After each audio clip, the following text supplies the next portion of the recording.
Umeshawahi kuhudhuria mazishi ya Chuga? Tena ukute aliyefariki ni bodaboda kwa kupata ajali. Picha linaanza eneo la tukio, wanamchukua huyo chali yao, wanampeleka mochwari, wanafunga rodi. Jomba, utasema ndo wanaenda kuzika. Wameshagawana majukumu. Yaani hata hawajawasiliana na familia, tayari washajiongeza, ni mbio mbio. Mnashangaa tu watu wanaleta matendo.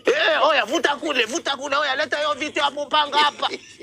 Kuna nini? Sinyoka jomba ameenda. Sasa utaamua wewe uone wanatania, wanakufanyia pranki au uamue kulia.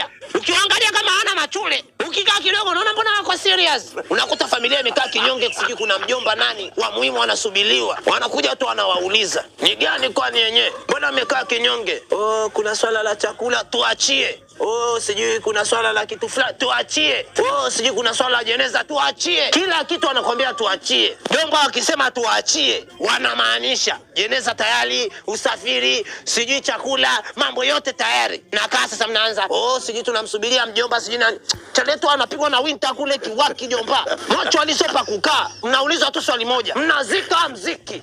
Msione kwamba tuko tayari kuzika, muda unaenda. Tulikuwa tunajaribu kumuomba padri aje afanye ibada. Padri anasema kwamba alikuwa aende jumuiya, atambuliki. Unasikia? Oya, washa burungu. Wanaingia hapo parokiani kwa fasi ya dwasi. Wewe mlinzi ujifanye sijui unataka kuuliza. Wanaingia na hiyo geti. Ni huyo padri amefuatwa. Padri anaanza kusema, "Wapendwa katika Bwana, tumsifu Yesu Kristo.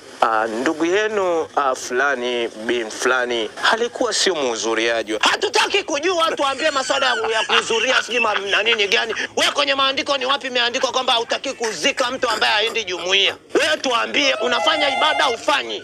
Kwa kweli kutokana na taratibu zetu za Kiroman hatuwezi kufanya hivyo kwa sababu tuna misingi. Tushakuelewa. Kwisha. Mbele tunaenda kuzika. Sawa baba, mnajikuta nyewe ndo mnakontroliwa sasa. Yaani mkiwaachia wasimamia show msiwaingilie. Maana DJ yenyewe anaweza akawaambia wewe usitupigie makwaya. Huyo mchungaji yenyewe shatukwaza kinyama. Usitupigie makwaya, piga hizo rege hapo jomba. Kwanza chali yetu alikuwa anapenda rege, si ndio wakuu? Baba yako. Mnaweza mkatembezwa kwa mguu, wamebeba hilo jeneza mpaka makaburini. Hata kama ni kilomita 10. Wengine wanasindikiza na hao maburungu. Mnafika makaburini, padri hayupo. Mnaulizwa familia, "Huyu alikuwa dini gani?" Kwani si mmetoka parokiani? Kama alibadilisha au madini si tutajuaje? Maana kule hawamtambui. Huyo ni Mkristo. Kwisha. Hiyo maombi sasa inavyopigwa.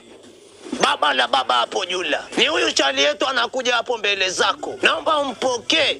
Hayo mazambi yake yote yenyewe aliyoyatenda yenyewe utuachie sisi tulio hai huku. Chali yetu yenyewe alikuwa ana kwere yenyewe alikuwa anatafuta mariski baba la baba. Kuna waki mmoko akatoka Wangiri huko akamjaza top.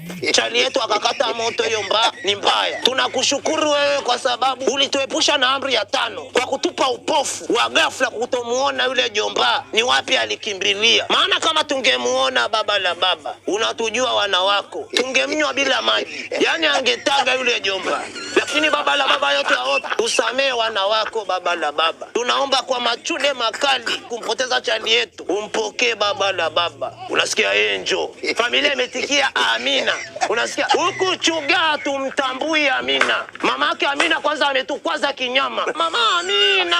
Yaani tumalize ibada alafu imaliziwe tusi. Kwa hiyo huku tunaitikia enjo. Kikuu. Kwanza hapo mapambia ngoma hapo ni gani? Unasikia tu alaze pema peponi kamanda. Alaze pema peponi kamanda. Taratibu jomba. Huyo chadi alikuwa anaga kwere na mtu wote. Shusha taratibu. Ukuta umelewa zako na leta fujo. Utagongwa jomba, utaguswa. Yaani utaguswa na mna anayekuamulia. Watamfukia kwa mkono tena taratibu. Yaani hata kama ni saa ngapi mtatoka hapo mnabidi mtulie. Sasa wakishamaliza kuzika pap ndo wanaanza kulia. Jomba, hivi ni kweli tumemfukia uchali? Ndo wanatosa machungu yao. Unakuta mmoja anasema, "Kwa nini kuaje?" Babako, si huyo waki wa Kikuzi alijaza topu babafu akapotelea pasipojulikana. Oya ni msako. Unasikia oya ni mbaya. Nye mkisikia tu ni mbaya mnatakiwa muunge. Wewe ulioleta mauti kwa hiyo bodaboda. Uje useme sijui yo marehemu ndo aliingia mwenyewe alijaa kilo. Watakuuliza wewe kwa nini unaishi? Nani alimgonga mwenzie? Ndugu yangu kimbilia polisi popote. Na hapo polisi yenyewe mkae rada mbaya. Yaani haya ndo mazishi ya Chuga. Ni kibabe kwa heshima na hawana mbili kwenye moja. Hakuna muda wa kupoteza. Kweli Chuga inatakiwa iwe nchi jomba.